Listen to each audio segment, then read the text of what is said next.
I think there's a missed opportunity happening even right now for, again, not just from Jackson State University, but the city of Jackson and the business community.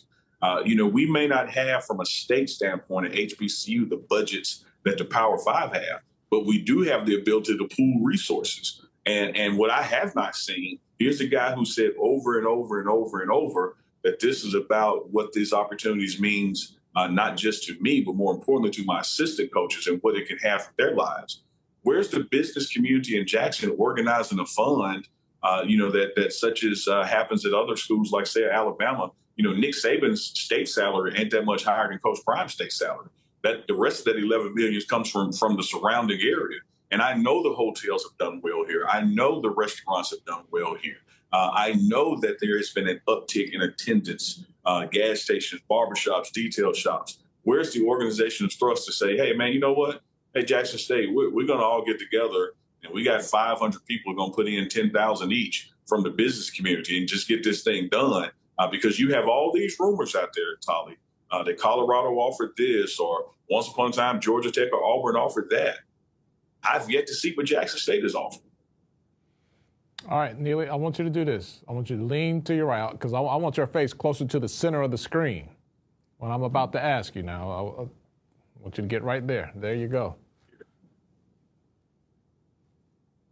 Are you disappointed in Jackson State's efforts to keep, entice, make things work for Coach Prime in the midst of this courtship that's open to all suitors? When you and I talk, Tolly, I always try to talk from an informed standpoint. And just because I may not have the information does not mean something has not taken place. So I want to be clear about that. But based on the information that I have not seen that kind of effort that would not disappoint me. And let me give you an example, just even going back to last year. Here's a head coaching staff that went undefeated in conference and won a SWAC championship.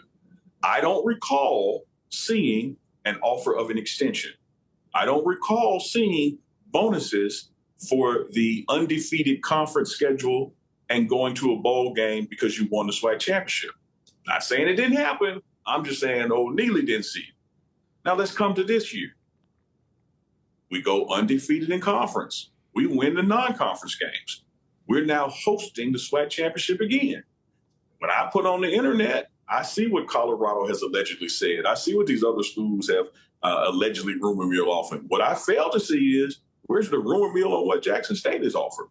And I do think that's a challenge. Now, that's not to say it ain't taking place. That's to say it hadn't reached a level of, like, hey, man, well, Jackson State said this if you'll stay, or Jackson State did that. And so to now answer your question, you can't help but to be disappointed in that. If you're a football fan, you remember when Coach Prime left Atlanta and went to 49ers. I don't remember the Falcons making a big damn effort to keep him. It was like just a foregone conclusion. Well, we can't afford him. He's too talented for us. He's going to go. And I do think that whether, again, I'm putting it on local leadership, business leadership, not just Jackson State administration, I don't think there's been an organized, concerted effort to say, hey, man, you may be looking over there, but let me show you this. And it may pale in comparison dollar-wise to that, but here's the bigger picture and what we would like to do. I've seen coaches in this state, whether it's Mississippi State or Ole Miss, go 7-4 last year. And just to keep them from leaving, they got an extension and a bonus. This guy has gone undefeated 2 seasons in a row. I haven't heard anything about an extension offer or bonuses. That's deep right there, Neely. Yeah, and again, I want to be clear to the fans out there, the listeners. Maybe this happened and I just don't know about it. But I wasn't in meetings with Colorado and I heard about that. I wasn't in meetings with Georgia Tech and I heard about those rumors. But I haven't heard any rumors about where I actually live. So what are we doing to have an olive branch, if you will, say, hey, man, we ain't them. And you came here knowing we ain't them. But we can do a little bit more than what we're doing because we know you love being here. And he has said over and over how much he loves being here. He has, on the record, has said there's unfinished business. Yeah. More left to be done. Neely, when I get in trouble with my wife, which is frequent, that public love, that public display of appreciation, you can say anything behind closed doors. But when I let the world know what she means to me, That goes a little farther. You know, what we call that, west of West Street here in Jackson, Mississippi, we call that game. You got to have game. Game don't mean you lying. Game don't mean you running a con. Game just means you appreciate what someone needs to stay where they are. And this guy has said over and over and over again, the emphasis placed on his assistant coaches, the emphasis on some of the internal issues that take place with bureaucracy. Because, you know, you've heard him say countless times, Solly, that, you know, all fights ain't on the outside, some of them on the inside. You know, and I just don't see a concerted effort, at least to the degree that is public knowledge, that obstacles were removed on the inside and that things were put in place to take care of those assistants. So you gave the wife example. How many times does she have to keep saying to you, I want to go out on dates more, I want to go out on dates more, we don't spend enough time together, before you say, maybe stop buying roses and actually spend some time with her, because that's what she keeps asking for. This guy keeps asking for, hey, I want to take care of my assistants. Hey, get tired of this bureaucracy and have to do this, that, and the other. Tyler, here we are. I want to double down on it.